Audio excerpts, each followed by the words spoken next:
아니, 이게 대체 무슨 소리야? 내 비행기 표가 취소됐다니, 그게 말이 돼? 이혼 도장을 찍은 지 닷새 후 환갑 여행을 떠나려던 시어머니에게 전화 한 통이 걸려왔습니다. 야, 내 비행기 표가 왜 취소된 거야? 네가 감히 시어머니한테 이런 짓을 해? 10년간의 결혼 생활 동안 자신을 무시하며 조롱해왔던 시어머니에게 채경은 웃으며 대답했습니다. 실례지만 아줌마 누구시라고요? 오늘의 사연 지금 시작합니다. 오늘도 함께 해주셔서 감사합니다. 구독과 좋아요를 눌러주시면 여러분에게 행운이 가득 찾아올 거예요. 오늘 하루도 행복하고 기쁜 일만 가득하시길 바랍니다. 세상 모든 사연을 정성스레 녹여내서 전하는 꼬순이네입니다. 저희 영상은 실화 바탕의 재구성 또는 창작된 시나리오를 바탕으로 제작되었으며 시각적인 몰입감을 위해 AI 생성 이미지를 활용했습니다. 따뜻한 마음으로 시청해 주시면 감사하겠습니다. 신채경은 인천공항 출국장 전광판 아래에 서서 휴대폰 화면을 들여다보고 있었습니다. 화면 속에는 실시간으로 갱신되는 계좌 알림들이 줄줄이 떠오르고 있었습니다. 채경은 입꼬리를 살짝 올리며 화면을 스크롤했습니다. 백설아, 법인카드 결제 거절. 구도훈, 가족카드 사용 정지. 채경은 알림 하나하나를 소리내어 읽으며 공항 라운지 통유리 너머로 활주로를 바라보았습니다. 이륙을 준비하는 비행기들이 줄지어 서 있었습니다. 채경은 그 비행기들 중 하나에 타야 할 사람이 지금쯤 어떤 표정을 짓고 있을지 떠올리며 차가운 미소를 지었습니다. 바로 그 시각 비즈니스 라운지 안쪽에서 백설아의 비명이 터져 나왔습니다. 아니, 이게 대체 무슨 소리야? 내 비행기 표가 취소됐다니, 그게 말이 돼? 내가 누군지 몰라. 나 백설아야. 백설아는 항공사 직원의 멱살이라도 잡을 듯 카운터에 몸을 잔뜩 밀어넣으며 소리를 질렀습니다. 직원은 두 손을 가슴 앞에 모은 채 쩔쩔매며 고개를 숙였습니다. 정말 죄송합니다, 고객님. 결제하신 카드가 정지되어 있어서 항공권이 자동으로 취소된 상태입니다. 정지? 내 카드가 왜? 야, 너 똑바로 확인해. 우리 아들이 대기업 팀장이야, 구도훈. 너희가 감히 누굴 상대로 장사를 이따위로 해. 백설아는 분통이 터지는지 핸드백에서 휴대폰을 꺼내 아들에게 전화를 걸었습니다. 신호음만 길게 울리다가 음성 사서함으로 넘어갔습니다. 백설아는 이를 악물고 다시 전화를 걸었습니다. 세 번째 시도에서도 아들은 받지 않았습니다. 이 자식이 미쳤나? 감히 엄마 전화를 안 받아? 죽으려고 환장을 했어. 백설아는 손을 부들부들 떨며 연락처를 훑다가 한 이름 위에서 멈췄습니다. 신채경. 백설아는 콧방귀를 뀌며 통화 버튼을 눌렀습니다. 채경의 휴대폰이 울렸습니다. 화면에 시어머니라는 글자가 떴습니다. 채경은 휴대폰을 집어들고 잠시 화면을 바라보았습니다. 손가락 끝이 미세하게 떨렸지만 채경은 깊이 숨을 들이쉬고 천천히 통화 버튼을 눌렀습니다. 야, 신채경, 너 지금 어디서 뭘 하고 있길래 이제 받아? 당장 말해. 내 비행기 표 왜 취소된 거야? 네가 카드에 손댔지? 당장 해결 안 해. 백설아의 목소리가 스피커를 뚫고 나올 듯 날카로웠습니다. 채경은 휴대폰을 귀에서 살짝 떼었다가 다시 가져다 댔습니다. 채경의 목소리는 물 위에 떨어진 이슬처럼 고요했습니다. 실례지만 누구시라고요? 백설아는 순간 말을 잃었습니다. 라운지 안의 소음이 백설아의 귀에서 사라진 것처럼 정적이 흘렀습니다. 너 지금 뭐라고 했어? 누구냐니? 너 지금 내 시어머니 목소리도 몰라? 인연이 이혼 서류에 도장 좀 찍었다고 눈에 뵈는 게 없나 본데 너 나 누군지 몰라? 나 설아야, 백설아. 시어머니요? 아, 전 이혼한 지가 닷새나 지나서 이제 시어머니 같은 건 없거든요. 남남인데 전화를 하셔서 누구신가 했네요. 볼일 없으면 끊겠습니다. 아줌마. 채경은 또박또박 말하며 통유리에 비친 자신의 얼굴을 바라보았습니다. 10년 동안 고개를 숙이고 살았던 여자의 얼굴이 아니었습니다. 채경은 전화를 끊고 휴대폰 화면에서 백설아의 번호를 길게 누른 뒤 차단 버튼을 눌렀습니다. 백설아는 끊어진 전화기를 멍하니 들여다보았습니다. 손이 부들부들 떨리기 시작했습니다. 인연이 감히 나보고 아줌마? 누구냐고? 아이고 내 팔자야. 내가 저런 년을 며느리라고 10년을 데리고 살았어. 백설아는 카운터를 주먹으로 쾅쾅 내리치며 비명을 질렀습니다. 라운지에 있던 승객들이 일제히 고개를 돌렸습니다. 보안 요원 2명이 빠르게 다가왔습니다. 고객님, 여기서 소란 피우시면 안 됩니다. 진정하시고 이쪽으로 나가주셔야 합니다. 이거 안 나. 이거 나. 너희가 내 아들이 누군지 알면 이딴 짓 못해. 내 아들 대기업 팀장 구도훈이야. 이 무식한 놈들아. 보안 요원들은 양쪽에서 백설아의 팔을 잡았습니다. 백설아는 신발까지 벗겨질 정도로 발버둥을 치며 질질 끌려나갔습니다. 구두 한 짝이 벗겨져 라운지 바닥 위를 뒹굴었습니다. 라운지 밖으로 끌려나온 백설아는 택시 승강장에서 지갑을 뒤졌습니다. 신용카드를 꺼내 단말기에 대었습니다. 결제 거절. 다른 카드를 꺼냈습니다. 역시 결제 거절. 아니, 이게 왜 이래? 왜 다 안 되는 거야?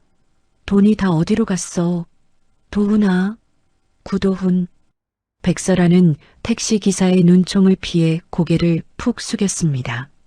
환갑 여행 간다고 시장에서 제일 비싼 원단으로 맞춘 정장 위로 구겨진 탑승권 조각이 처량하게 떨어졌습니다.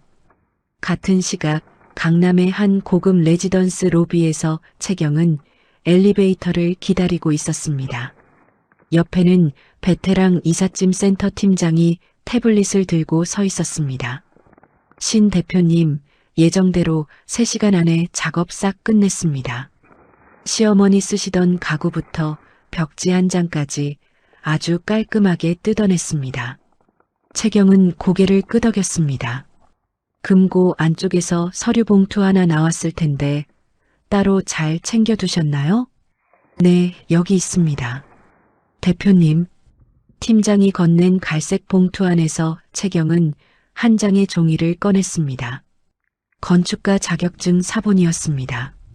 종이 한가운데가 대각선으로 찢어져 있었고 찢어진 자국 위로 누군가의 손톱 자국이 선명했습니다. 10년 전 백설아가 채경의 면전에서 여편니가 살림이나 할 것이지 이딴 종이 쪼가리가 다 무슨 소용이야 라며 갈기갈기 찢어버렸던 바로 그 종이었습니다. 채경은 찢어진 자격증을 가슴 앞에 가만히 대었습니다. 눈시울이 붉어졌지만 눈물은 흘리지 않았습니다. 이제 제자리로 돌려놓을 시간이에요.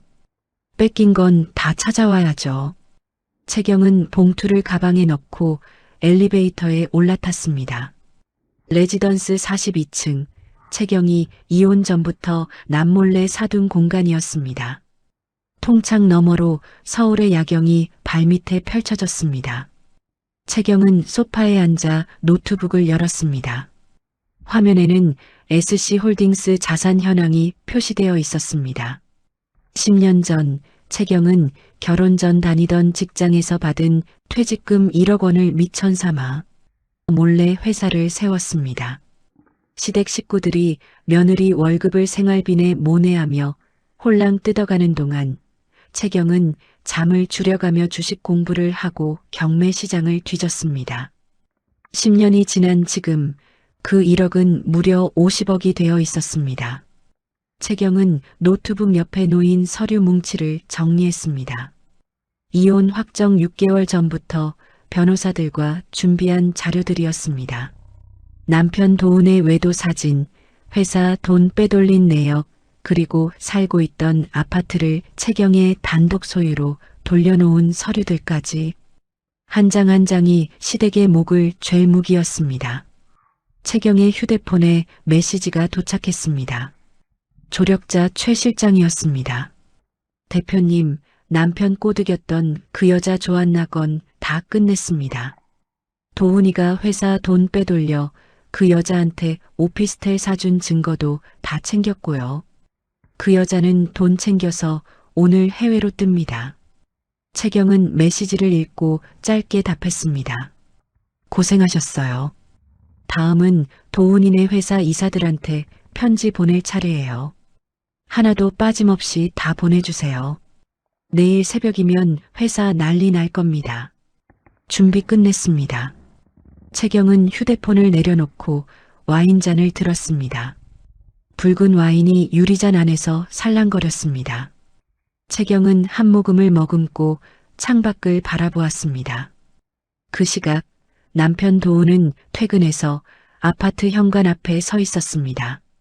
그런데 현관문에 커다란 종이가 붙어 있었습니다. 무단 침입 시 형사 고발합니다. 본 주택은 신채경의 개인 재산입니다. 아니, 이게 뭐야? 신채경 이 여자가 미쳤나? 도훈은 종이를 팍 뜯어내며 비밀번호를 눌렀습니다. 하지만 삐비빅 소리만 날 뿐 문은 꿈쩍도 하지 않았습니다. 도훈은 복도를 둘러보았습니다. 복도 한쪽에 종이 박스 8개가 쌓여 있었습니다. 박스 안에는 도훈의 양복이며 구두가 쓰레기처럼 담겨 있었습니다. 신채경, 너 어디 있어? 문 안 열어? 야, 당장 안 열어. 도훈은 주머니에서 휴대폰을 꺼내 채경에게 전화를 걸었습니다. 하지만 지금은 전화를 받을 수 없어 하는 기계적인 목소리만 흘러나왔습니다. 도훈은 화가 치미는지 벽을 주먹으로 쾅 쳤습니다. 아이고, 내 손. 신채경, 너 잡히기만 해봐. 아주 가만 안 둬. 도훈은 박스 하나를 발로 뻥 걷어찼습니다. 박스가 뒤집히며 비싼 양복들이 더러운 복도 바닥에 나뒹굴었습니다. 도훈은 그 자리에 주저앉아 머리를 쥐어뜯었습니다. 레지던스에서 채경은 휴대폰에 뜨는 알림을 보고 있었습니다. 구도훈, 카드 결제 거절. 채경은 와인잔을 테이블에 내려놓았습니다. 채경은 서재로 걸어가 책상 위에 말려있던 커다란 설계 도면을 펼쳤습니다. 10년 전 시댁에서 어디 여자가 밖으로 돌아다녀 라며 못하게 막았던 마지막 설계도였습니다. 채경은 도면 위에 손을 올렸습니다. 기다려. 이번엔 내 손으로 직접 세울 거니까. 채경의 눈빛이 밤하늘의 별보다 더 매섭게 빛났습니다. 그때 컴퓨터에서 알림음이 울렸습니다. 대학 동창인 강태윤이 보낸 편지였습니다. 채경아, 오랜만이다. 우리 사무실에서 큰일을 시작하는데 내 도움이 꼭 필요해. 수석 디자이너 자리는 비워뒀다. 꼭 연락 줘. 채경은 의자에 몸을 깊이 기댔습니다. 입가에 엷은 미소가 번졌습니다. 창밖 서울 시내 불빛이 채경의 눈동자 속에서 반짝거렸습니다. 다음 날 새벽 5시 채경은 서재에 앉아 최 실장에게 전화를 걸었습니다. 최 실장님, 편지 다 보냈나요? 네, 대표님. 아침 일찍 이사들 책상에 다 올라가게 해뒀습니다. 남편이 바람 피우느라 회사 돈 쓴 거, 접대비 가짜로 올린 거 다 적어놨으니 아마 오늘 회사 뒤집어질 겁니다. 오피스텔은요? 어제 다 비웠습니다. 원래 대표님 명의였으니 쫓아내는 건 일도 아니었죠.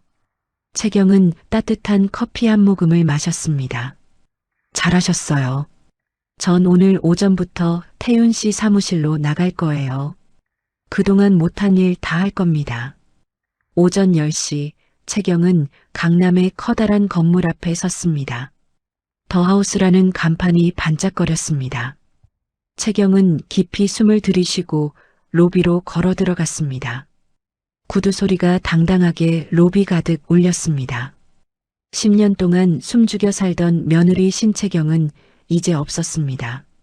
건축가 신채경이 세상을 향해 다시 돌아왔습니다. 강태윤은 사무실 문 앞에서 채경을 기다리고 있었습니다. 채경이 복도 끝에서 모습을 드러내자 태윤은 팔짱을 풀고 한 발짝 앞으로 나섰습니다. 야, 신채경. 이게 얼마만이냐? 꼬박 10년이다, 10년. 그러게. 참 오래도 걸렸네. 나 돌아오는데. 태윤은 채경의 얼굴을 가만히 들여다보았습니다. 대학 시절 설계 경연에서 서로의 도면을 찢어가며 싸우던 그때와 눈빛은 달라지지 않았습니다. 다만 눈 밑에 옅은 그림자가 내려앉아 있었고 광대뼈가 조금 더 도드라져 있었습니다. 일단 들어와. 너 주려고 프로젝트 자료 싹 준비해놨으니까. 태윤은 채경을 회의실로 안내했습니다. 넓은 테이블 위에 오로라 프로젝트라고 적힌 파일이 놓여 있었습니다. 채경은 파일을 펼치고 조감도를 살폈습니다. 손가락이 도면 위의 곡선을 따라 천천히 움직였습니다. 태윤아, 이거 구조가 너무 약해. 여기 이 부분 봐봐. 하중 분산이 제대로 안 돼서 나중에 큰일 나겠어. 태윤은 눈을 크게 떴습니다. 채경이 도면을 본 지 30초도 되지 않았습니다. 아, 너 10년 쉬었다더니 실력 안 죽었네?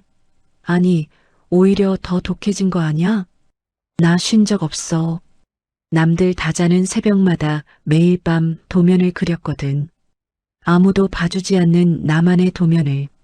채경의 목소리가 잠깐 가라앉았습니다. 태윤은 더 묻지 않았습니다. 채경은 파일을 덮고 태윤을 똑바로 바라보았습니다. 이 프로젝트 수석 디자이너, 내가 할게. 나한테 맡겨줘. 태윤은 고개를 끄덕이며 손을 내밀었습니다. 채경이 그 손을 잡았습니다. 두 사람의 악수는 짧았지만 단단했습니다. 같은 시각 도훈의 회사 회의실에서는 징계위원회가 열리고 있었습니다. 사회이사 3명이 테이블 한쪽에 나란히 앉아 있었고 도훈은 맞은편 의자에 혼자 앉아 있었습니다. 도훈의 이마에 땀방울이 맺혀 있었습니다. 구 팀장, 여기 이 서류 좀 보시죠. 법인 카드로 오피스텔 보증금 3천만 원을 냈던데 받는 사람 이름이 조한나 씨네요. 이분이 누구인지 설명 좀 해보시겠어요? 사회이사가 서류를 도훈 앞으로 탁 밀었습니다. 도훈은 서류를 집어들었지만 글씨가 눈에 들어오지 않았습니다. 손가락 사이로 종이가 바르르 떨렸습니다. 그게 말입니다. 그건 오해십니다. 업무상 꼭 필요한 지출이었고 조한나 씨는 저랑 아무 사이도 아니 업무상 필요한 지출인데 왜 여자 개인 오피스텔 보증금을 회사 돈으로 내줍니까? 구 팀장, 우리가 바보로 보여요? 도훈은 입을 다물었습니다. 턱 근육이 딱딱하게 굳었습니다. 경리팀에서 올라온 내부 감사 자료에는 도훈이 3년간 빼돌린 법인 자금의 흐름이 날짜와 금액까지 정확하게 기록되어 있었습니다. 도훈은 그 자료를 누가 제출했는지 알 수 없었습니다. 구 팀장, 오늘부로 직위 해제입니다. 조사가 더 필요하니 짐 싸서 나가세요. 나중에 형사 고발까지 당할 수 있으니 각오하시고. 도훈은 회의실을 나와 복도에 섰습니다. 복도 형광등이 도훈의 얼굴을 하얗게 비추었습니다. 도훈은 주머니에서 휴대폰을 꺼내 채경에게 전화를 걸었습니다. 역시 연결되지 않았습니다. 도훈은 휴대폰을 바지 주머니에 쑤셔 넣으며 이를 갈았습니다. 신채경, 내년이 기어이 사고를 치는구나. 그래, 네가 감히 나를 건드려? 두고 봐. 절대로 그냥 안 넘어가. 그날 저녁 백설아는 공항 인근 찜질방 구석에 쪼그리고 앉아 있었습니다. 새로 맞춘 정장은 구겨질 대로 구겨져 있었고 머리카락이 이마에 지저분하게 들러붙어 있었습니다. 백설아는 주변을 두리번거리며 휴대폰을 꺼냈습니다. 연락처를 하나하나 눌러보았습니다. 여보세요? 어머, 나야 설아. 아니, 다름이 아니라 지금 급한 일이 좀 있어서 그러는데 돈 100만 원만 융통해 줄 수 있을까? 어머, 설아 씨? 아니, 지금 뉴스 보니까 아드님이 회사에서 횡령으로 잘렸다던데. 미안해. 나도 지금 사정이 좀 여의치 않네. 뚝 전화가 끊겼습니다. 백설아는 얼굴이 벌겋게 달아올라 다른 번호를 눌렀습니다. 언니, 나야 설아. 나 지금 갈 데가 없어서 그러는데 언니네 집에서 딱 하룻밤만 자면 안 될까? 설아야, 미안하다. 너 지금 소문이 안 좋게 나서 우리 남편이 너 절대 들이지 말래. 나중에 연락하자. 백설아는 전화기를 내려놓았습니다. 손톱이 허벅지 위에 치마천을 벅벅 긁었습니다. 12명에게 전화를 걸었고 12명 모두 똑같은 대답이었습니다. 백설아는 찜질방 바닥에 등을 대고 누웠습니다. 이게 다 그 신채경년 때문이야. 그 독한 년이 사방팔방에 소문을 퍼뜨린 게 분명해. 내가 이대로 당할 줄 알아? 내가 가서 다 뒤엎어버릴 거야. 다음 날 아침 백설아는 헝클어진 머리를 대충 넘기며 도훈의 회사 사옥 앞에 나타났습니다. 로비에서 안내 데스크 직원을 붙잡고 소리를 질렀습니다. 야, 구도훈. 내 아들 구도훈 당장 나오라고 해. 팀장 엄마가 왔다는데 왜 안 들여보내줘?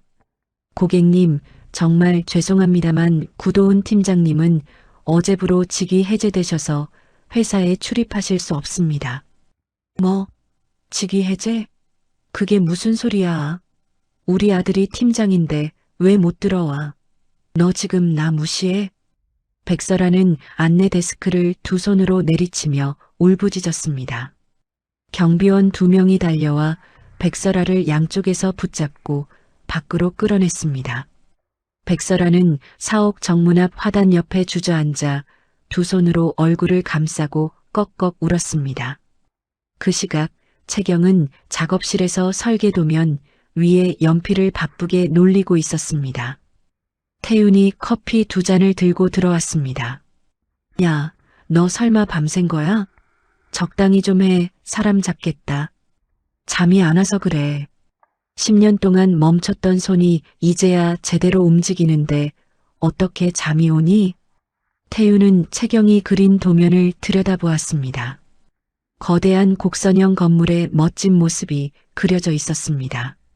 태윤은 감탄하며 고개를 끄덕였습니다. 미쳤다, 신채경. 이거 10년 전보다 훨씬 대단한데? 너 그동안 머릿속에 빌딩을 몇 채나 지은 거냐? 매일 밤 지었지. 이제 그 빌딩들 하나씩 세상 밖으로 꺼내서 보여줄 거야. 채경은 커피잔을 받아들며 창밖을 바라보았습니다. 태윤은 채경의 옆에 서서 같은 방향을 바라보았습니다. 두 사람 사이에 말이 필요 없는 침묵이 흘렀습니다. 오후 3시 채경의 휴대폰에 최 실장의 전화가 왔습니다. 대표님, 구도훈이가 지금 조한나를 찾아갔습니다. 예상했던 대로네요. 조한나는 어떻게 하고 있대요? 출국 준비 다 끝냈습니다. 오늘 밤 비행기로 뜹니다. 도훈이가 가면 조한나가 어떻게 나올 것 같아요? 아마 조한나가 알아서 쫓아낼 겁니다. 저희가 준 합의금이 구도훈이 푼 돈보다 100배는 크니까요. 채경은 전화를 끊고 다시 일에 집중했습니다. 그 시각 도훈은 조한나의 원룸문을 미친 듯이 두드리고 있었습니다. 안나야, 나야, 도훈이. 제발 문 좀 열어봐. 나 지금 죽을 지경이야. 문이 열렸습니다. 조한나는 커다란 가방 2개를 끌고 서 있었습니다. 어디 가려고? 이 짐은 다 뭐야? 너 어디 가니? 나 외국으로 이민 가. 도훈 씨, 우리 이제 끝났어. 더 이상 볼 일 없으니까 길 막지 마. 뭐? 이민? 야, 조안나. 너 이럴 수 있어? 나 지금 돈이 필요해. 제발 조금만 빌려줘. 내가 다시 성공해서 10배로 갚을게. 조안나는 비웃으며 도훈의 손을 거칠게 뿌리쳤습니다. 그리고는 도훈의 뺨을 향해 손을 휘둘렀습니다. 찰싹 소리가 복도에 크게 울렸습니다. 뭐, 돈을 빌려달라고? 야, 구도훈. 네가 나한테 해준 게 뭐가 있다고 그래? 거렁뱅이 주제에 어디서 수작이야? 저리 비켜. 재수 없으니까. 조안나는 가방을 끌고 도훈을 지나쳐 엘리베이터를 탔습니다. 도훈은 뺨을 감싸 쥔 채 멍하니 서 있었습니다. 엘리베이터 문이 닫히는 소리가 마치 도훈의 인생이 끝나는 소리처럼 들렸습니다. 저녁 7시 도훈은 낡은 박스 사이에서 양복 한 벌을 꺼내 입고 고시원을 찾아다녔습니다. 주머니 사정에 맞는 곳은 다 쓰러져가는 옥탑방 뿐이었습니다. 좁은 방 안에는 낡은 매트리스 하나와 소리나는 선풍기 뿐이었습니다. 도훈은 매트리스에 걸터 앉아 벽을 멍하니 바라보았습니다. 한편 채경은 노트북을 열어 도훈이 타고 다니던 외제차 서류를 확인했습니다. 최 실장에게 연락을 넣었습니다. 최 실장님, 도훈이 차 리스료 안 냈죠? 그거 당장 회수 절차 밟으세요. 내일 당장 길거리에서 차 뺏어버리게요. 알겠습니다, 대표님. 아주 꼼짝 못하게 만들어 놓겠습니다. 채경은 노트북을 닫고 창밖을 보았습니다. 비가 추적추적 내리기 시작했습니다. 옥탑방에서 도훈의 휴대폰이 울렸습니다. 사채업자였습니다. 야, 구도훈. 내일까지 돈 2천만 원 안 가져오면 너네 회사 앞에서 망신 줄 줄 알아. 이번엔 진짜 국물도 없어. 도훈은 전화를 끊고 천장을 보며 누웠습니다. 빗물이 새는지 천장에 얼룩이 번져 있었습니다. 며칠 후 사채업자들이 정말로 도훈의 회사 로비에 나타났습니다. 구도훈은 빚을 갚아라 라고 적힌 커다란 판넬을 들고 서 있었습니다. 출근하던 직원들이 수군거리며 도훈을 쳐다봤습니다. 도훈은 짐을 정리하러 왔다가 사채업자들과 딱 마주쳤습니다. 어이, 구도훈 씨, 여기서 보내? 돈 언제 줄 거야, 이러지 마세요. 제발이요. 사람들도 많은데. 제발, 우리가 기다려준 게 얼만데 그래. 오늘 안으로 입금 안 되면 내 엄마 사는 데까지 찾아간다. 도훈은 고개를 푹 숙이고 도망치듯 사무실로 들어갔습니다. 자기 책상 위에 놓인 갈색 봉투를 열어보니 이혼 위자료 청구서가 들어 있었습니다. 거기 적힌 어마어마한 금액을 본 도훈은 헛웃음을 터뜨렸습니다. 위자료까지. 신채경, 너 아주 나를 말려 죽이려고 작정을 했구나. 도훈은 종이를 구겨 쓰레기통에 던져버리고 무거운 박스를 들고 회사를 나왔습니다. 어깨가 축 늘어진 모습이 마치 길 잃은 강아지 같았습니다. 그날 밤 채경은 작업실에서 태훈과 함께 도면을 고치고 있었습니다. 채경아, 너 잠은 좀 자는 거야? 얼굴이 반쪽이 됐다. 잠이야 뭐 4시간만 자면 충분해. 10년 동안 새벽마다 일어났던 습관이 있어서 괜찮아. 4시간? 너 그러다 쓰러져. 건강 챙기면서 해. 채경은 연필을 내려놓고 태윤을 쳐다봤습니다. 태윤아, 나 10년 만에 처음으로 숨 쉬는 기분이야. 이제야 내가 누군지 알 것 같아. 그러니까 나 좀 내버려둬. 지금이 제일 행복하니까. 태윤은 더 말리지 않고 따뜻한 커피를 채워주었습니다. 두 사람은 새벽까지 나란히 앉아 도면을 그렸습니다. 창밖으로 아침 해가 떠오를 때까지 채경의 연필은 멈출 줄 몰랐습니다. 공모전 최종 심사가 일주일 앞으로 다가온 화요일 아침이었습니다. 채경은 사무실에 출근하자마자 조력자인 최 실장의 전화를 받았습니다. 대표님, 구도훈이가 드디어 움직였습니다. 정가가 있는 해커놈이랑 몰래 만나는 걸 잡아냈습니다. 생각보다 성격이 급하네요. 최 실장님, 그 해커, 우리 태윤 씨가 미리 손 써둔 사람 맞죠? 그럼요. 저희가 미리 심어둔 우리 쪽 사람입니다. 구도훈이가 작업실 비밀번호 좀 뚫어달라고 아주 애걸복걸하더랍니다. 채경은 창밖을 보며 커피잔을 들었습니다. 좋아요. 그럼 준비한 가짜 도면을 슬쩍 흘려주세요. 아주 자연스럽게 보안이 뚫린 것처럼 연극 좀 해주시고요. 구도훈이가 제 발로 독사과를 먹게 해야죠. 걱정 마십시오. 구도훈이가 쩔쩔매며 해킹하는 꼬락서니 하나도 안 빼놓고 다 찍고 있습니다. 채경은 전화를 끊고 서랍 깊숙한 곳에서 도면 한 장을 꺼냈습니다. 겉보기엔 그럴싸한 오로라 프로젝트 설계도 같지만 속을 들여다보면 건물이 푹 주저앉을 수밖에 없게 만든 엉터리 도면이었습니다. 채경은 이 가짜 도면을 컴퓨터 보안이 허술한 폴더에 살짝 올려두었습니다. 사무실을 나오던 채경은 복도에서 태윤과 마주쳤습니다. 태윤아, 이제 곧 미끼를 물 거야. 야, 신채경. 너 정말 괜찮겠어? 너무 위험한 도박 아니야? 걱정 마. 구도훈은 궁지에 몰리면 무조건 남의 거 뺏는 사람이야. 내가 그 사람이랑 10년을 살았잖아. 그 인간 속은 내가 훤히 다 꿰뚫고 있어. 태윤은 채경의 눈을 가만히 들여다보았습니다. 채경의 눈에는 불안함 대신 사냥감을 기다리는 포수 같은 차분함이 서려 있었습니다.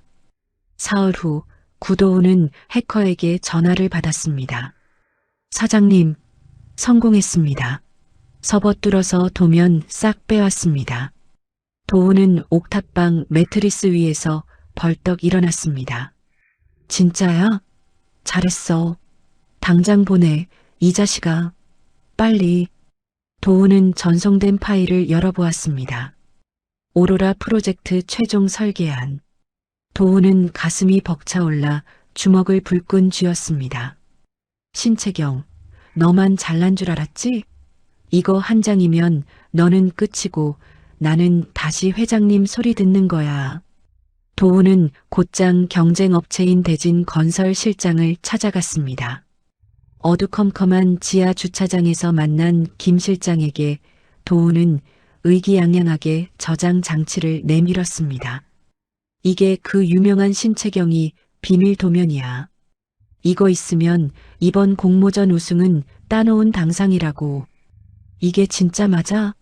가짜면 구 사장 당신 목숨 내놔야 해. 아, 이 사람이 누굴 못 믿고.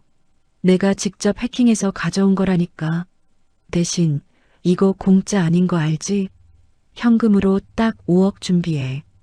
도훈은 5억이라는 소리에 입꼬리가 귀걸이에 걸릴 듯 올라갔습니다.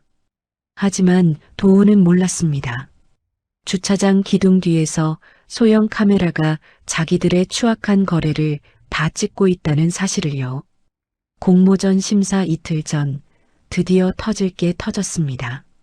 채경의 사무실에 경찰들이 들이닥쳤습니다. 신채경 씨 산업기밀 유출 혐의로 긴급 체포합니다. 같이 가주시죠. 채경은 수갑이 채워지는 순간에도 눈 하나 깜짝하지 않았습니다. 태윤이 달려나와 소리를 질렀습니다. 아니, 이게 무슨 날벼락입니까? 우리 채경이가 왜 잡혀가요? 도대체 무슨 근거로 이러시는 거예요? 강 대표님도 조만간 조사받으러 오셔야 합니다. 자, 신채경 씨 갑시다. 채경은 끌려가는 와중에 태윤을 보며 입모양으로 살짝 속삭였습니다. 계획대로야. 채경이 잡혀갔다는 뉴스가 나오자마자 백설아가 방송국 앞으로 달려가 카메라 앞에 섰습니다. 아이고, 동네 사람들. 내 말 좀 들어보세요. 내 며느리년이 우리 집안 돈을 싹 훔쳐서 도망가더니 이제는 나라 기밀까지 팔아먹었대요. 내 아들 구도훈이는 불쌍한 피해자라고요. 엉엉. 백설아는 손수건으로 눈물을 닦는 척하며 온갖 연기를 다했습니다. 도훈은 그 사이 대진건설에서 받은 5억 원으로 비싼 호텔방을 잡고 엄마에게 전화를 걸었습니다. 엄마, 나 5억 벌었어. 이제 우리 고생 끝이야. 엄마 가고 싶다던 유럽 여행, 이번엔 1등석으로 끊어줄게. 아이고, 내 새끼. 장하다, 장해. 그 독한 년 감옥에 쳐넣고 나니까 이제야 하늘이 돕는구나. 도훈은 승리감에 취해 침대에 대자로 누워 껄껄 웃었습니다. 하지만 같은 시각 검찰 취조실에 앉아있는 채경의 표정은 너무나 평온했습니다. 신채경 씨, 대진건설에 도면 넘긴 거 인정합니까? 아니요, 전 넘긴 적 없습니다. 도대체 누가 그런 짓을 했는지 저도 참 궁금하네요. 채경은 구치소 독방에 갇혀서도 벽에 기댄 채 가만히 눈을 감았습니다. 잠시 후 면회를 온 도훈이 유리창 너머로 비아냥거렸습니다. 어때? 차가운 밥 먹으니까 정신이 좀 들어? 진작 내 말 좀 잘 듣지 그랬어. 이년아. 도훈아, 네가 정말 이겼다고 생각하니? 난 이제 시작인 것 같은데. 뭐? 이년이 아직 정신을 못 차렸네. 야, 난 밖에서 5억 가지고 떵떵거리며 살 거야. 넌 거기서 늙어 죽어. 도훈이 비웃으며 나간 뒤 채경은 혼잣말로 낮게 을조렸습니다. 5억이 아니라 5억 배로 갚아주마, 구도훈. 그날 밤 대진건설에서는 난리가 났습니다. 기술팀장이 회장에게 보고하며 사색이 되었습니다. 회장님, 이 도면 엉터리입니다. 이대로 지으면 건물이 무너져요. 구도훈 그 자식이 우리한테 똥통을 던진 겁니다. 뭐라고? 구도훈, 이 미친놈이 감히 나를 속여? 당장 그 자식 잡아와. 흔적도 없이 치워버려. 한편 구치소 안에서 채경은 갑자기 끙끙 앓으며 쓰러졌습니다. 열이 40도까지 오르자 교도관들이 혼비백산하여 채경을 의무실로 옮겼습니다. 하지만 채경은 이불 속에서 주먹을 꽉 쥐고 있었습니다. 감시가 소홀해진 틈을 타 반격을 준비한 것입니다. 채경은 수사관을 불러 담담하게 말했습니다. 수사관님, 제가 범인이 아니라는 증거, 구도훈이 대진건설이랑 동거래한 장소 알려드릴게요. 가서 직접 확인해 보세요. 그 시각 태윤도 검찰청으로 달려갔습니다. 사설 탐정이 찍은 주차장 거래 영상을 들고 말이죠. 검사님, 여기 구도훈이가 도둑질한 도면 팔아먹는 영상 있습니다. 우리 채경이는 무고합니다. 구치소 면회실에서 다시 만난 채경과 태윤. 유리창 사이에 손을 맞댄 채 태윤이 붉어진 눈으로 말했습니다. 영상 넘겼어. 이제 다 끝날 거야. 채경아, 조금만 더 버텨. 고마워, 태윤아. 이제 정말 시작이야. 채경의 눈에는 서늘한 복수의 빛이 일렁이고 있었습니다. 검찰 특수부 사무실에 태윤이 제출한 영상 파일이 도착한 것은 이른 아침이었습니다. 담당 검사는 영상을 재생하자마자 의자에서 몸을 앞으로 획 기울였습니다. 화면 속에서 도훈이 대진건설실장에게 저장 장치를 건네며 돈 5억 원을 요구하는 장면이 음성까지 또렷하게 찍혀 있었습니다. 이것 봐라. 이거 아주 구린내가 진동을 하네. 야, 수사관. 당장 신채경 씨 건 다시 조사해. 도둑놈은 따로 있었구먼. 그리고 대진건설 저놈들 당장 압수수색 영장 쳐. 같은 시각 채경은 구치소 의무실에서 수사관의 방문을 받았습니다. 신채경 씨, 기운 좀 차리세요. 아주 큰 증거가 나왔습니다. 도면 유출한 놈 신채경 씨가 아니라 전 남편 구도훈이라는 게 확실해졌습니다.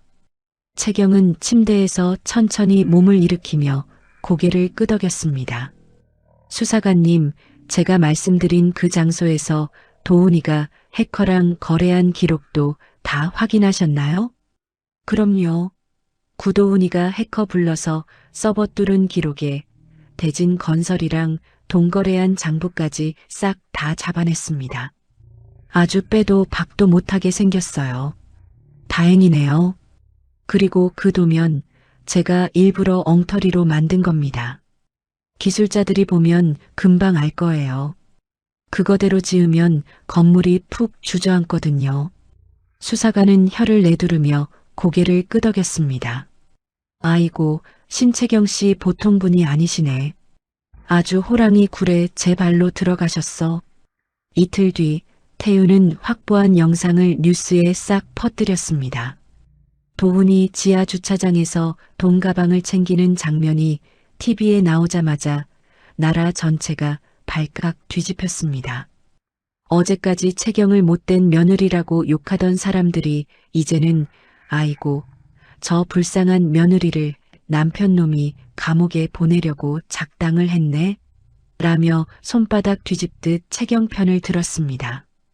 오후 2시 드디어 구치소 정문이 육중한 소리를 내며 열렸습니다. 채경이 혐의 없음이라는 당당한 표를 들고 밖으로 걸어 나왔습니다. 저 멀리 태윤의 차가 서 있었고 태윤이 성큼성큼 다가왔습니다. 채경은 태윤 앞에 멈춰 섰습니다. 등 뒤에서 철문이 쾅 닫히는 소리가 울리자 채경의 턱이 파르르 떨리기 시작했습니다. 그 독한 시어머니 앞에서도 차가운 감방에서도 한 번도 안 울던 채경이 태윤을 보자마자 왈칵 눈물을 쏟았습니다. 태윤은 말없이 채경을 꼭 안아주었습니다. 채경은 태윤의 어깨에 얼굴을 묻고 한참을 엉엉 울었습니다. 태윤아, 나 정말 무서웠어. 정말 못 나오는 줄 알았어. 알아, 다 알아. 고생 많았다, 채경아. 이제 다 끝났어. 이제 집에 가자. 태윤은 채경의 등을 가만가만 두드려 주었습니다. 한참 뒤에야 채경은 눈물을 닦고 태윤을 보며 희미하게 웃었습니다. 채경은 이제 당당하게 태윤의 차에 올라탔습니다. 검찰은 채경에 묶였던 돈을 즉시 다 풀어주었습니다. 반대로 도훈과 대진 건설은 초상집이 됐습니다. 수사관들이 대진 건설 본사에 들이닥쳐 서류 상자를 수십 개씩 들고 나갔습니다. 도훈은 호텔방에서 뉴스를 보다가 리모컨을 벽에다 냅다 던졌습니다. 아니, 저게 왜 나와? 저 영상이 대체 어디서 난 거야? 야, 김 실장, 전화 받아. 이 자식아. 하지만 전화는커녕 문자 한 통도 답이 없었습니다. 도훈은 미친 사람처럼 대진 건설로 달려갔지만 로비에서 경비원들에게 멱살을 잡혀 쫓겨났습니다. 이거 안 나? 나 김 실장 만나러 왔다니까. 내가 누군지 알아? 당신 같은 사기꾼은 출입 금지야. 당장 안 나가면 경찰 부를 줄 알아. 로비 밖으로 쫓겨난 도훈 앞에는 설상가상으로 사채업자들이 버티고 서 있었습니다. 어이, 구도훈 씨, 뉴스 잘 봤어. 돈 5억 벌었다며? 우리 돈부터 갚아야지. 어디 도망을 가려고 그래? 사채업자들이 도훈의 양팔을 꽉 잡았습니다. 도훈은 비명을 지르며 발버둥 쳤습니다. 이거 나. 돈 줄 거야. 신채경 그년한테서 뺏어서라도 줄 테니까 놓으라고. 신채경 씨는 이미 풀려났던데 뭘 뺏어? 오늘 안에 2천만 원 안 가져오면 내 다리 하나는 내놓을 줄 알아. 알겠어? 도훈은 겁에 질려 덜덜 떨며 옥탑방으로 도망갔습니다. 하지만 문을 열자마자 경찰들이 수갑을 들고 서 있었습니다. 구도훈 씨 산업기밀 도둑질하고 뇌물받은 혐의로 체포합니다. 도훈은 그 자리에 털썩 무릎을 꿇었습니다. 아이고, 형사님, 저 좀 살려주세요. 전 잘못 없어요. 같은 시각 공항에서는 시어머니 백설아가 여권을 내밀고 있었습니다. 도훈이 끊어준 1등석 표를 손에 쥐고 콧노래를 부르던 중이었습니다. 그런데 직원이 여권을 보더니 고개를 갸우뚱합니다. 백설아 씨? 잠시만 이쪽으로 오시죠. 왜 그래요? 나 1등석 손님이야. 빨리빨리 안 해? 그때 보안 요원들이 백설아의 팔을 낚아챘습니다. 백설아 씨, 며느리 돈 횡령하는 거 도와주고 거짓말로 고소한 혐의로 긴급 체포합니다. 백설아는 얼굴이 종이장처럼 하얗게 질렸습니다. 손에 쥐고 있던 비싼 비행기 표가 바닥으로 툭 떨어졌습니다. 이게 무슨 망측한 소리야. 나 백설아야. 내가 누군 줄 알고 이래. 이거 나 이놈들아. 백설아는 수백 명의 승객이 보는 앞에서 수갑을 찬 채 질질 끌려나갔습니다. 한 달 전 그 공항에서 비행기 표 없다고 쫓겨나던 꼴이랑 똑같이 재현된 겁니다. 채경은 집으로 돌아와 최 실장의 전화를 받았습니다. 대표님, 구도훈이랑 시어머니 싹 다 잡혀갔습니다. 그리고 병원에 있던 최 실장님도 드디어 정신이 드셨답니다. 채경은 한숨을 돌리고 곧장 병원으로 달려갔습니다. 중환자실 유리 너머로 도훈이 보낸 깡패들한테 맞아서 누워있던 최 실장이 보였습니다. 채경이 병실로 들어가자 최 실장이 힘겹게 웃어 보였습니다. 대표님, 제가 너무 오래 잤죠? 아니에요, 최 실장님. 정말 고생 많으셨어요. 덕분에 다 잡았습니다. 최 실장은 안심한 듯 길게 숨을 내쉬었습니다. 채경은 최 실장의 손을 꼭 잡고 한참을 곁에 있어 주었습니다.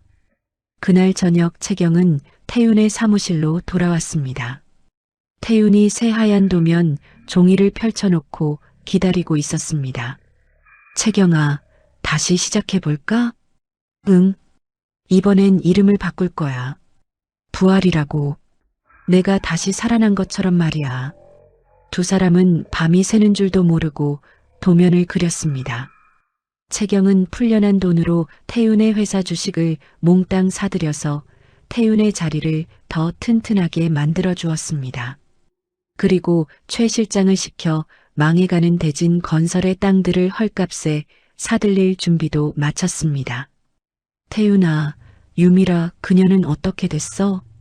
건축협회에서 아예 쫓겨났어. 이제 평생 도면 한 장 못 그릴 거야. 우리가 손해배상 소송도 3개 걸어놨으니까 길거리에 나앉는 건 시간 문제지. 채경은 창밖의 붉은 노을을 보며 차갑게 미소 지었습니다. 며칠 뒤 채경은 시댁 식구들이 뺏어갔던 자기 보석들을 경매에서 다 되찾았습니다. 그리고는 미련 없이 말했습니다. 이거 다 팔아서 불우이웃 돕는 데 써주세요. 보기만 해도 역겨우니까. 10주년 선물이라던 목걸이도 망설임 없이 상자 속에 던져 넣었습니다. 그날 밤 태윤은 채경에게 열쇠 하나를 건넸습니다. 이건 뭐야? 내 전용 작업실 열쇠야. 이제 누구 눈치 보지 말고 너 하고 싶은 대로 마음껏 그려. 여긴 아무도 못 들어와. 채경은 열쇠를 꽉 쥐었습니다. 시댁에서 부엌대기로 살던 10년 세월이 머릿속을 스쳐 지나갔습니다. 태윤아, 정말 고마워. 주말 오후 두 사람은 케이크 하나를 두고 조촐하게 축하 파티를 열었습니다. 건축가 신채경의 부활을 위하여. 두 사람은 기분 좋게 와인잔을 부딪혔습니다. 그런데 와인을 마시던 채경의 안색이 갑자기 어두워졌습니다. 배 쪽에서 쿡쿡 찌르는 듯한 통증이 올라왔기 때문입니다. 하지만 채경은 태윤이 걱정할까봐 억지로 웃어 보였습니다. 다음 날 아침 채경은 혼자 병원을 찾았습니다. 대기실에 앉아있는 채경의 손끝이 파르르 떨렸습니다. 진료실 문이 열리고 의사가 심각한 표정으로 채경을 불렀습니다. 신채경 씨, 검사 결과가 좀 좋지 않습니다. 채경은 숨을 죽이고 의사의 입을 바라보았습니다. 방 안에는 시계 소리만 유독 크게 들리고 있었습니다. 의사는 검사 결과지를 채경 앞으로 조심스럽게 밀었습니다. 신채경 씨, 췌장 쪽에 혹이 하나 발견됐습니다. 다행히 나쁜 건 아닌 것 같지만 크기가 제법 커서 당장 수술을 하셔야겠어요. 채경은 종이를 집어들고 한 글자 한 글자 천천히 읽어내려갔습니다. 손끝이 파르르 떨렸지만 입술을 꽉 깨물며 겉으로는 아무렇지 않은 척했습니다. 선생님, 수술만 하면 다시 일어날 수 있는 거죠? 네, 예후가 나쁘지 않으니 걱정 마세요. 다만 위치가 좀 까다로우니까 수술 끝나고 몸조리 정말 잘하셔야 합니다. 무리하면 큰일 나요. 채경은 결과지를 가방에 챙겨 넣고 벌떡 일어났습니다. 알겠습니다. 수술 날짜 제일 빠른 날로 잡아주세요. 병원을 나온 채경은 차 안에 앉아 핸들을 꽉 잡았습니다. 시동도 걸지 않은 채 백미러 속 자신의 얼굴을 한참이나 들여다보았습니다. 채경아, 조금만 더 버텨. 아직 할 일이 남았잖아. 여기서 무너지면 억울해서 못 죽어. 3주 후 드디어 채경이 밤잠 설쳐가며 설계한 오로라 빌딩의 완공식이 열렸습니다. 한강변에 우뚝 솟은 은빛 건물이 아침 햇살을 받아 눈부시게 반짝였습니다. 행사장 안은 구경 온 사람들과 기자들로 발 디딜 틈이 없었습니다. 채경은 검정 정장을 멋지게 차려입고 단상 위에 올랐습니다. 여러분, 안녕하십니까? 건축가 신채경입니다. 시끌벅적하던 식장이 순식간에 조용해졌습니다. 이 건물의 이름은 부활입니다. 10년 전 저는 시댁 식구들 등살에 꿈을 포기해야만 했습니다. 하지만 저는 단 한 번도 건축가라는 이름을 잊어본 적이 없습니다. 채경은 잠시 말을 멈추고 앞줄에 앉아있는 태윤을 바라보았습니다. 오늘 이 자리에서 제 이름을 딴 재단을 만듭니다. 저처럼 돈이 없어서 혹은 형편이 안 돼서 꿈을 포기하려는 젊은이들을 제가 직접 도울 겁니다. 여기저기서 아이고 장하다 하는 소리와 함께 박수가 터져 나왔습니다. 사진기 불빛이 번쩍번쩍 쏟아졌습니다. 채경은 그 자리에서 건물 지어본 돈 100억 원을 몽땅 기부하겠다는 서류에 도장을 꽉 찍었습니다. 기자들이 벌떼처럼 몰려왔습니다. 신 대표님, 그 큰 돈을 어떻게 한 번에 내놓으실 생각을 하셨나요? 제 전 재산도 아닌걸요. 남의 눈물 쏙 뺏어 번 돈도 아니고 제 땀 흘려 번 돈이니 좋은 데 쓰는 게 당연하죠. 같은 시각 감옥에 있는 도훈은 벽에 걸린 텔레비전을 멍하니 올려다보고 있었습니다. 화면 속 채경이 환하게 웃으며 박수를 받는 모습을 보자 도훈이 들고 있던 종이컵이 찌그러졌습니다. 뜨거운 커피가 손등에 쏟아졌는데도 아픈 줄도 몰랐습니다. 옆에 있던 죄수가 혀를 내두르며 말했습니다. 와, 저 여자 진짜 여장부네.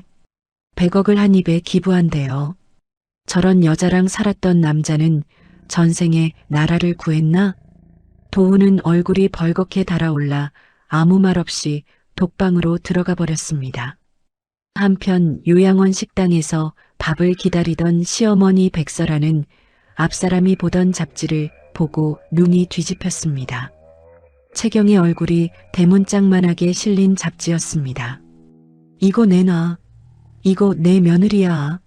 2년이 내 돈 다 훔쳐가서 저러고 사는 거라고. 다 내 거야. 이 할머니가 노망이 났나? 왜 남의 잡지를 뺏고 그래요? 백설아는 잡지를 붙잡고 바닥을 뒹굴며 난리를 쳤습니다. 결국 요양원 직원들 손에 끌려나가 복도 바닥을 치며 통곡했습니다. 아이고, 내 팔자야. 전현이 내 돈으로 100억을 기부해? 아이고 배야. 완공식 다음 날 태윤은 채경을 건물의 꼭대기층으로 데려갔습니다. 문이 열리자 벽 가득 채경이 대학 시절부터 그렸던 도면들이 액자에 걸려 있었습니다. 누렇게 변한 옛날 종이부터 이번 설계도까지 채경의 인생이 고스란히 담겨 있었습니다. 태윤아, 이걸 네가 다 가지고 있었어? 응. 네가 대학 때 버리고 간 거, 내가 12년 동안 하나도 안 버리고 보관했어. 언젠가 네가 다시 그릴 날이 올 줄 알았거든. 태유는 채경을 똑바로 바라보며 떨리는 목소리로 말했습니다. 채경아, 나 12년 전부터 지금까지 단 한순간도 너 잊어본 적 없어. 좋아한다, 채경아. 이제 내가 내 옆에 계속 있어도 될까? 채경은 눈시울이 붉어져 태윤의 손을 꽉 잡았습니다. 고마워, 태윤아.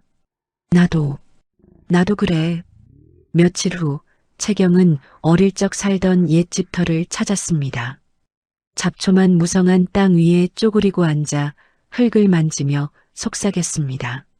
엄마, 아빠, 나왔어요. 여기에 예쁜 도서관 지을게요. 동네 사람들이 쉬어가는 숲 도서관요. 나 이제 정말 잘 살고 있죠? 채경은 자서전까지 내서 베스트셀러 작가가 됐습니다. 방송에 나와 인터뷰도 했습니다. 10년 세월이 억울하지 않으세요? 억울하죠. 하지만 그 10년 동안 밤마다 몰래 도면을 그렸던 정성이 지금의 저를 만들었습니다. 고난이 저를 더 단단하게 설계한 셈이죠.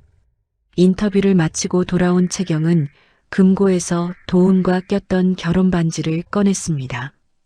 그리고는 동네 고물상으로 달려가 저울 위에 올려놓았습니다. 아저씨, 이거 얼마예요? 에이, 이거 12,000원밖에 안 나오겠는데? 됐어요. 12,000원만 주세요. 채경은 그 돈을 받아들고 유기견 보호소로 가서 기부함에 넣었습니다. 딱 12,000원어치 마음만 기부할게요. 보호소를 나오며 하늘을 보니 그렇게 맑을 수가 없었습니다. 10년 묵은 체증이 싹 내려가는 기분이었습니다. 저녁 무렵 채경과 태우는 통유리 너머로 붉게 타오르는 노을을 감상했습니다. 태윤아, 나 이제야 정말 숨을 쉬는 것 같아. 두 사람은 와인잔을 부딪히며 미래를 약속했습니다. 그런데 그날 밤 병원에서 전화 한 통이 걸려왔습니다. 신채경 씨, 정밀 검사 결과가 좀 이상합니다. 내일 아침에 당장 병원으로 나오셔야겠어요.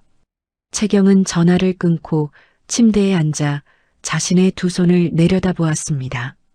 이 손으로 복수도 하고 성공도 일궈냈는데 채경은 주먹을 불끈 쥐었습니다. 아직 안 끝났어. 내가 어떻게 여기까지 왔는데. 절대로 안 져. 채경은 입술을 앙다물고 어둠 속에서 다시 한번 의지를 다졌습니다. 다음 날 오전 채경은 병원 진료실에 앉아 있었습니다. 의사는 모니터에 검사 영상을 띄우며 심각한 표정으로 입을 열었습니다. 신채경 씨, 지난번에 본 혹이 생각보다 성질이 고약합니다. 크기도 금방 커졌고요. 당장 이번 주 금요일에 수술하셔야겠어요. 네, 선생님. 그렇게 해주세요. 제가 아직 할 일이 많아서 빨리 털고 일어나야 하거든요. 채경은 덤덤하게 대답하고 진료실을 나왔습니다. 복도를 걸으며 휴대폰을 꺼내 태윤에게 전화를 걸었습니다. 태윤아, 나 금요일에 수술받기로 했어. 췌장 쪽에 종양이 있대. 전화기 너머로 태윤의 숨소리가 뚝 멈췄습니다. 한참 뒤에야 떨리는 목소리가 들려왔습니다. 너, 그걸 언제부터 알고 있었던 거야? 설마 혼자 끙끙 앓았던 거야? 한 달 전쯤 알았어. 완공식 축하하는데 찬물 끼얹기 싫어서 그랬어. 미안해, 태윤아. 미안하긴 이 바보야. 너 정말. 아, 지금 어디야? 내가 당장 갈게. 채경은 전화를 끊고 병원 정문을 나서는데 저 멀리 화단 옆에서 청소복을 입은 여자가 보였습니다. 모자 아래로 희끗희끗한 머리카락이 삐져나온 그 여자, 바로 시어머니 백설아였습니다. 채경은 차가운 눈으로 그 모습을 지켜보다가 차에 올라타 최 실장에게 전화를 걸었습니다. 최 실장님, 백설아가 제가 다니는 병원에 청소부로 들어와 있어요. 쥐새끼처럼 뭘 노리는 건지 당장 알아보세요. 2시간 뒤 최 실장에게서 기가 막힌 보고가 올라왔습니다. 대표님, 백설아 그 할망구가 가짜 이름으로 취업했답니다. 대표님 병실에 몰래 들어가서 무슨 짓을 꾸미려는 게 확실합니다. 금요일 아침 채경은 환자복으로 갈아입고 침대에 누웠습니다. 태윤이 곁을 지키며 물컵을 챙겨주었습니다. 채경아, 수술 끝나면 눈 뜰 때까지 내가 옆에 있을게. 병실 밖에는 경호원들 쫙 깔아놨으니까 걱정 마. 저 인간들 그림자도 못 비치게 할 테니까. 수술은 무려 4시간이나 걸렸습니다. 태윤은 수술실 앞 의자에 앉아 손이 얼음장처럼 차가워질 때까지 기도했습니다. 다행히 의사가 나와 수술 아주 잘 됐습니다. 혹도 깨끗하게 떼어냈고요. 라고 말하자 태윤은 그제야 다리에 힘이 풀려 주저앉았습니다. 수술 후 첫날 밤 채경은 고열에 시달리며 헛것을 보기 시작했습니다. 어머니, 잘못했어요. 제발 용서해 주세요. 살려주세요. 10년 세월 동안 시댁에서 당한 가스라이팅이 꿈속까지 쫓아온 모양이었습니다. 태윤은 가슴이 찢어지는 듯해 채경의 손을 꼭 잡고 속삭였습니다. 채경아, 나 태윤이야. 이제 그 지옥 같은 집 아니야. 괜찮아. 내가 지켜줄게. 다음 날 오후 채경이 겨우 정신을 차렸을 때 복도에서 고함 소리가 들려왔습니다.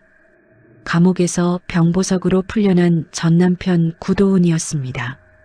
이거나, 내 마누라가 여기 누워있는데 왜 못 들어가게 해? 비켜, 이 자식들아. 태윤이 차갑게 나가서 도훈의 앞을 막아섰습니다. 구도훈, 병보석으로 나왔으면 조용히 찌그러져 있어. 여기서 난동 피우다 다시 감옥 들어가고 싶어? 채경이 보호자는 나니까 당장 꺼져.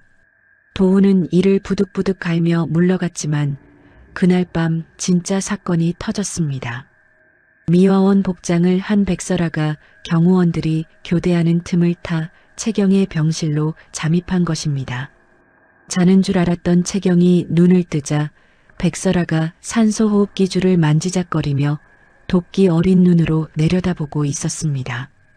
이년아, 곱게 죽을 생각 마. 여기 재산 포기각서에 당장 도장 찍어. 안 그러면 내 부모 유골함 내가 한강물에 확 처박아 버릴 줄 알아. 채경은 가슴이 철렁 내려앉는 척하며 연기를 시작했습니다. 어머니, 어떻게 부모님 유골함까지. 제발 그것만은. 싫으면 도장 찍어. 내 재산 다 우리 아들 거니까. 그때 태윤과 경호원들이 들이닥쳐 백설아를 끌어냈습니다. 백설아는 질질 끌려나가면서도 그 재산 다 우리 거야 라고 소리를 질러댔습니다. 백설아가 나가자 채경은 안심한 듯 숨을 몰아쉬었습니다. 사실 채경은 시어머니의 천박한 수법을 미리 예상하고 수술 전 부모님의 유골함을 진짜 금고가 있는 사찰로 옮겨둔 상태였습니다. 백설아가 훔쳐간 건 소금으로 채워진 가짜였던 거죠. 태윤아, 저 사람들 이제 끝장낼 때가 됐어. 내가 아주 위독해서 곧 죽을 것처럼 소문을 내줘. 저 인간들 욕심이 어디까지 가는지 끝을 봐야겠어. 채경의 계획대로 병실엔 흰 천이 드리워지고 위독하다는 소문이 쫙 퍼졌습니다. 도훈은 그 소식을 듣고 변호사에게 전화를 걸어 채경이 죽으면 그 50억 다 내 거 되는 거 맞지? 라며 입꼬리를 올렸습니다. 며칠 뒤 채경이 눈을 감고 죽은 듯이 누워있는 병실 문이 조심스럽게 열렸습니다. 누군가 살금살금 들어오는 소리가 들렸습니다. 채경은 속으로 숫자를 세며 그 사냥감이 덫에 걸리기를 기다렸습니다. 병실 문이 조심스럽게 열리는 소리가 났습니다. 채경은 눈을 감은 채 숨을 최대한 느리게 쉬었습니다. 심장 박동기가 삑, 삑 하며 아주 느릿느릿 울리고 있었습니다. 도훈이 살금살금 병실 안으로 들어왔고 그 뒤를 시어머니 백설아가 따라 들어왔습니다. 두 사람은 침대 위에 시체처럼 누워있는 채경을 내려다보았습니다. 야, 도훈아. 이거 진짜 죽은 거 아니냐? 얼굴에 핏기가 하나도 없네. 백설아가 침대 옆으로 다가가 채경의 얼굴을 들여다보더니 코앞에 손등을 슬쩍 가져다 대보았습니다. 숨도 거의 안 쉬는 것 같은데? 야, 이때다. 빨리 서류 꺼내. 도훈은 주머니에서 꾸깃꾸깃한 서류 뭉치를 꺼냈습니다. 재산을 몽땅 넘기겠다는 양도 서류와 위임장이었습니다. 도훈은 서류를 침대 위에 펼치며 백설아에게 속삭였습니다. 엄마, 인주 가져왔지? 지금 이 서류에 채경이 지장만 찍으면 끝이야. 얘가 정신이 없으니까 그냥 손가락만 잡아서 꼭 누르면 된다고. 그래, 그래. 어서 해. 누가 들어오기 전에 빨리 끝내야지. 도훈은 채경의 오른손을 덥석 집어들었습니다. 채경의 손은 힘없이 축 늘어져 있었습니다. 도훈은 인주를 꺼내 채경의 엄지손가락에 시뻘건 칠을 했습니다. 백설아가 옆에서 재촉했습니다. 여기 빈칸에 찍어. 이것만 되면 저 비싼 집이랑 회사 주식도 다 우리 거야. 아이고 좋아라. 도훈이 채경의 손가락을 서류 위로 가져가 꾹 누르려던 그 찰나였습니다. 갑자기 채경이 번쩍 눈을 떴습니다. 그러더니 도훈의 손목을 획 낚아챘습니다. 아, 뭐야?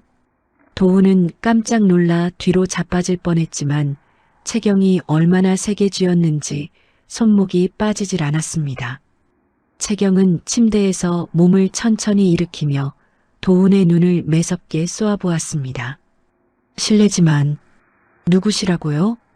도훈의 얼굴이 순식간에 흑빛이 됐습니다. 백설아는 비명을 지르며 엉덩방아를 찧었습니다. 아이고, 귀신이야. 귀신이 살아났어. 귀신이라니요, 어머니. 저 신채경이에요. 아, 이젠 어머니가 아니지. 아줌마, 누구시냐니까요? 채경은 도훈의 손목을 휙 내던졌습니다. 도훈은 손목을 감싸 쥐고 덜덜 떨며 뒷걸음질 쳤습니다. 너, 어떻게 된 거야? 너 곧 죽는다며. 왜? 내가 죽길 바랐어? 미안해서 어쩌나. 난 100살까지 살 생각인데. 채경은 리모컨을 눌러 병실 천장 구석에 숨겨둔 카메라를 켰습니다. 그러자 벽에 걸린 텔레비전에서 방금 전 두 사람이 나눈 추악한 대화가 그대로 흘러나왔습니다. 엄마, 지장만 찍으면 끝이야. 그래, 빨리 해. 저 비싼 집 다 우리 거야. 도훈은 얼굴이 벌겋게 달아올라 어버버거렸고 백설아는 입만 쩍 벌린 채 굳어버렸습니다. 도훈아, 저거 지금 인터넷으로 전국에 생중계되고 있어. 태윤이가 기자들한테 주소를 다 뿌렸거든. 내 그 잘난 얼굴 지금 전국 사람들이 다 보고 있다고. 도훈은 무릎에 힘이 풀려 주저앉았습니다. 백설아는 카메라를 가리려고 의자 위에 올라가다 바닥에 꽈당 넘어졌습니다. 이거 꺼. 당장 꺼. 이 미친년아. 이거 안 꺼. 그때 병실 문이 쾅 열리며 경찰들이 들이닥쳤습니다. 태윤이 그 뒤에서 서늘한 표정으로 걸어 들어왔습니다. 구도훈, 백설아. 살인미수랑 서류 조작 혐의로 긴급 체포합니다. 경찰이 도훈의 양손에 철커덕 수갑을 채웠습니다. 도훈은 고개를 푹 숙인 채 꼼짝도 못했습니다. 백설아는 경찰에게 끌려나가며 끝까지 소리를 질렀습니다. 이거 나 백설아야. 신채경, 네가 이길 것 같아? 넌 죽어도 내 밑에 있는 며느리라고. 아줌마, 마지막으로 한 번 더 물을게요. 누구시냐고요? 전 그쪽 같은 사람 모릅니다. 경찰서 가서나 실컷 떠드세요. 백설아의 비명소리가 복도 끝까지 멀어져 갔습니다. 병실에 둘만 남게 되자 채경은 참았던 한숨을 내쉬며 침대에 걸터 앉았습니다. 태윤이 다가와 채경의 어깨를 감싸 안았습니다. 고생했어, 채경아. 이제 정말 끝이야. 채경은 태윤의 어깨에 머리를 기대고 눈물을 뚝뚝 흘렸습니다. 분해서 우는 게 아니라 10년 동안 가슴에 맺힌 응어리가 다 녹아내리는 눈물이었습니다. 일주일 후 법원 재판장. 병실에서 찍힌 영상이 나오자 사람들이 혀를 끌끌 찼습니다. 판사는 아주 무서운 목소리로 판결을 내렸습니다.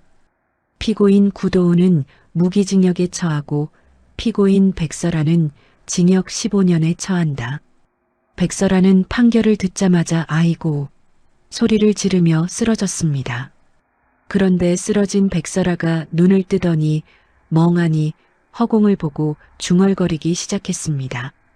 비행기 표, 우리 채경이가 끊어준 1등석 표 어디 갔어? 여행 가야 하는데. 하도 큰 충격을 받았는지 그 뻔뻔하던 백설아가 치매에 걸려버린 겁니다. 채경은 백설아를 아무도 모르는 시골 정신병원에 입원시켰습니다. 법원 문을 나서며 채경은 맑은 하늘을 보며 깊게 숨을 들이켰습니다. 후, 이제야 살 것 같네. 병원에서 퇴원하는 날, 태윤은 채경을 회사 옥상으로 데려갔습니다. 그곳엔 채경이 좋아하는 예쁜 꽃들이 가득 핀 정원이 있었습니다. 이름도 신채경 정원이라고 적혀 있었습니다. 어머, 태윤아, 이게 다 뭐야? 채경아, 나랑 약속해 줄래? 이제 복수 같은 건 잊어버리고 나랑 같이 행복한 집 지으며 살자고. 태윤은 무릎을 꿇고 예쁜 반지를 꺼냈습니다. 다이아몬드보다 더 반짝이는 은색 반지였습니다. 채경아, 나랑 결혼해 줄래? 채경은 눈물을 흘리며 고개를 끄덕였습니다. 응, 태윤아. 좋아. 두 사람은 꽃향기 가득한 정원에서 서로를 꼭 안았습니다. 마지막으로 채경은 부모님의 유골함을 찾았습니다. 진짜 유골함 앞에 앉아 채경은 웃으며 말했습니다. 엄마, 아빠, 나 이제 다 이겼어요. 그리고 나 정말 많이 사랑해주는 좋은 사람 만났어요. 이제 걱정하지 마세요.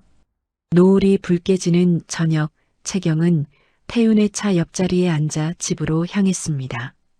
창밖으로 가로등 불빛이 따뜻하게 켜지고 있었습니다. 채경은 손가락에 끼워진 반지를 만지며 환하게 미소 지었습니다. 이제 신채경의 진짜 인생이 시작되고 있었습니다. 1년 후 지중해의 푸른 바다가 한눈에 내려다 보이는 작은 섬이었습니다.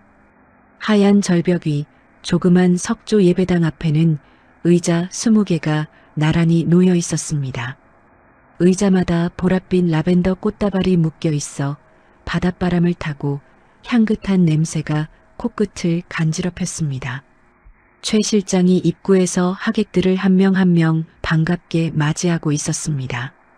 채경은 예배당 안쪽 작은 방에서 거울 앞에 섰습니다. 화려한 드레스 대신 우아하고 깔끔한 아이보리색 정장을 입었습니다. 채경은 거울 속 자신의 모습을 가만히 들여다보며 옷깃을 매만졌습니다. 가슴 주머니에는 돌아가신 부모님의 사진 한 장이 소중하게 꽂혀 있었습니다. 예배당 문이 열리고 채경이 천천히 걸어 나왔습니다. 제단 앞에는 태윤이 멋진 감색 정장을 입고 채경을 기다리고 있었습니다. 두 사람은 서로의 눈을 마주 보았습니다. 시원한 바닷바람이 채경의 머리카락을 부드럽게 스쳐 지나갔습니다. 태윤이 먼저 채경의 손을 잡으며 입을 열었습니다. 채경아, 사실 12년 전에 너랑 공부할 때 너한테 지기 싫어서 밤새운 적도 많았어. 그런데 어느 순간부터 네가 이기는 게 참 좋더라. 네가 활짝 웃으면 내가 우승한 것보다 100배는 더 행복했거든. 구경하던 사람들이 아이고 멋지다 하며 웃음을 터뜨렸습니다. 채경도 수줍게 웃음을 참으며 대답했습니다. 태윤아, 난 10년 동안 남들 다 자는 밤에 몰래 도면을 그렸어. 그 지옥 같은 집에서 나를 살린 건 그 도면들이었어. 하지만 네가 없었더라면 나는 오늘 이 자리에 서지 못했을 거야. 내 옆에 있어줘서 정말 고마워. 태우는 눈시울이 붉어져 채경의 손을 꽉 쥐었습니다. 두 사람은 주례도 없이 서로의 손가락에 소박한 반지를 끼워 주었습니다. 맨 앞줄에 앉은 최 실장은 아이고, 우리 대표님 고생 끝났네. 하며 코를 훌쩍거렸습니다. 결혼식이 끝나고 바다가 보이는 테라스에서 맛있는 음식을 나누며 잔치가 열렸습니다. 붉은 노을이 수평선 너머로 번지고 있었습니다.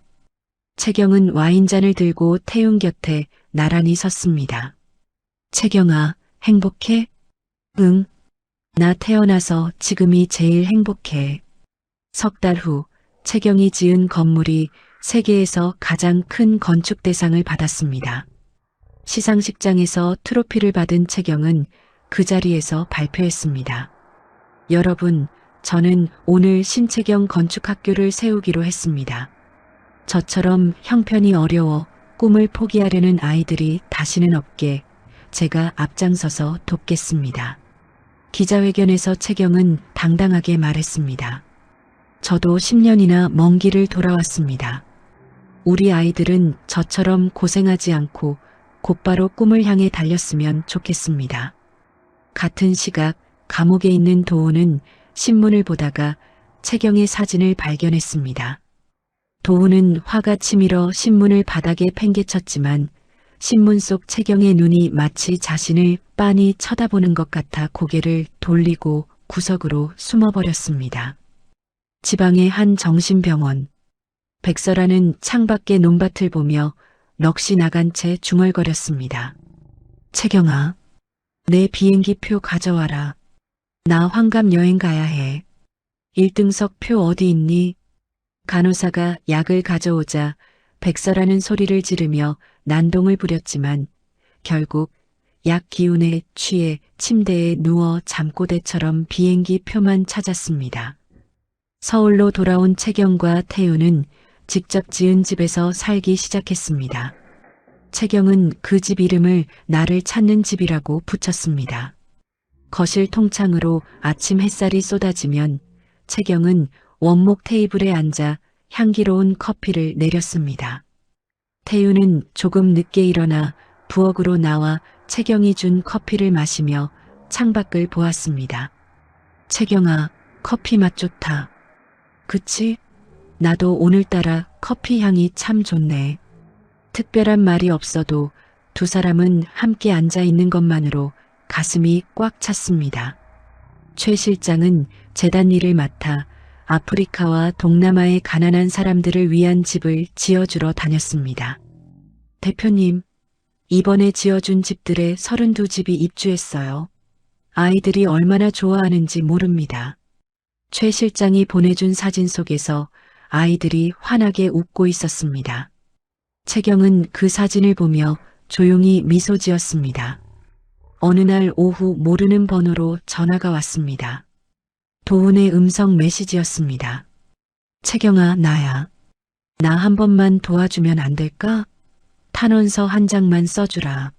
내가 정말 잘못했어. 채경은 메시지를 다 듣지도 않고 차단해버렸습니다. 그리고는 산책을 나가 한강 물속으로 휴대폰을 던져버렸습니다. 풍덩 소리와 함께 마지막 악연이 물속으로 가라앉았습니다. 휴대폰 없이 걷는 발걸음이 깃털처럼 가벼웠습니다. 채경은 박물관을 찾아가 10년 동안 손때 묻은 낡은 제도기를 기증했습니다. 이게 제 복수의 시작이었고 저를 버티게 해준 보물입니다. 매일 밤 이 낡은 도구로 꿈을 그렸거든요. 한 달 뒤 채경과 태우는 아프리카로 떠나 아이들을 위한 학교를 직접 지었습니다. 채경은 뙤약볕 아래서 벽돌을 나르고 흙바닥에 앉아 아이들에게 집 그리는 법을 가르쳐 주었습니다. 얘들아, 너희가 살고 싶은 예쁜 집을 그려보렴. 꿈꾸는 대로 다 이루어질 거야. 아이들이 깔깔대며 땅바닥에 그린 그림을 보며 채경은 환하게 웃었습니다. 봉사를 마치고 돌아온 저녁, 채경은 부모님 사진 앞에서 속삭였습니다. 엄마, 아빠, 나 이제 정말 행복해요. 걱정 마세요. 태윤이 서재로 들어와 채경이 좋아하는 꽃다발을 건넸습니다. 두 사람은 거실 소파에 앉아 밤하늘에 쏟아지는 별을 보았습니다. 채경은 무릎 위에 하얀 스케치북을 펼치고 연필을 들었습니다. 채경아, 내일은 어떤 멋진 집을 그릴 거야? 글쎄, 아직 모르겠지만 아주 행복한 사람들이 사는 집을 그릴 것 같아. 채경의 연필이 하얀 종이 위를 부드럽게 움직이기 시작했습니다. 10년 전 시댁 부엌에서 숨죽여 그리던 때와는 달랐습니다. 이제는 누구의 눈치도 볼 필요가 없었습니다. 채경의 연필 끝에서 세상에서 가장 아름다운 미래가 그려지고 있었습니다. 창밖의 별빛이 채경의 스케치북 위로 따스하게 내려앉았습니다. 세상에는 참고 견디면 언젠가 보상받을 거라는 말이 있습니다. 하지만 신채경은 그저 참기만 한 것이 아니었습니다. 10년이라는 긴 밤 동안 아무도 보지 않는 곳에서 연필을 놓지 않았습니다. 새벽마다 혼자 깨어 도면을 그렸고 아무도 몰래 자신의 미래를 한 줄 한 줄 설계했습니다. 복수는 그 설계의 일부였을 뿐 채경이 진짜 되찾고 싶었던 것은 자기 자신이었습니다. 누군가의 아내도 누군가의 며느리도 아닌 건축가 신채경이라는 이름이었습니다. 결국 채경은 자신을 무너뜨리려 했던 사람들보다 더 높은 곳에 올라섰습니다. 그리고 그 높은 곳에서 복수 대신 나눔을 택했습니다. 장학금을 만들고 구호주택을 짓고 아이들에게 연필 잡는 법을 가르쳤습니다. 채경이 지은 가장 아름다운 건축물은 화려한 랜드마크가 아니라 무너지지 않는 자기 자신의 삶이었습니다. 지금 이 순간에도 누군가는 아무도 알아주지 않는 밤을 견디고 있을 것입니다. 그 밤이 영원할 것 같아도 반드시 아침은 옵니다. 포기하지 마십시오. 당신의 새벽도 반드시 밝아올 것입니다. 이야기를 끝까지 들어주신 분이 계시다면 잘 들었다고 댓글 하나만 남겨주세요. 감사합니다.